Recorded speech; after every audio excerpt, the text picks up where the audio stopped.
Ce matin, après que j'eus reçu la Sainte Communion, mon doux Jésus se montra à moi crucifié. Intérieurement, je me suis senti attiré à me regarder en lui, afin de pouvoir lui ressembler. Et lui-même se regarda en moi pour m'entraîner à lui ressembler. Comme je faisais cela, j'ai senti que les douleurs de mon Seigneur crucifié s'infusaient en moi.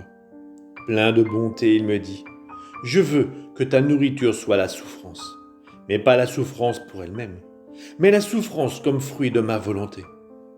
Le baiser qui liera notre amitié sera l'union de nos volontés. Et le lien indissoluble qui nous liera dans un enlacement continuel sera une souffrance continuelle partagée. » Pendant qu'il disait cela, Jésus béni devint décloué. Il prit sa croix et l'étendit à l'intérieur de mon corps. J'en devins si étiré que j'ai senti mes os se disloquer. De plus, une main, je ne sais pas de qui elle était, perça mes mains et mes pieds, et Jésus, qui était assis sur la croix étendu en moi, prit grand plaisir à me voir souffrir et à voir la personne qui perça mes mains et mes pieds. Puis il dit, « Maintenant, je peux me reposer en tranquillité.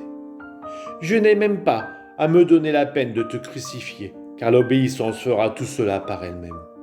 Je te laisse libre dans les mains de Dame Obéissance. » Quittant la croix, il se plaça sur mon cœur pour se reposer. Qui pourrait dire combien j'ai souffert dans cette position? Après une longue période et alors que, contrairement aux autres fois, Jésus ne se pressait pas pour me délivrer et me faire revenir à mon état naturel. Je n'ai plus vu cette main qui m'avait crucifié. Je l'ai dit à Jésus.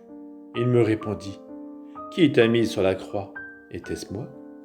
C'était l'obéissance, et l'obéissance doit te libérer. Il semblait qu'il voulait blaguer cette fois, et il me libéra lui-même.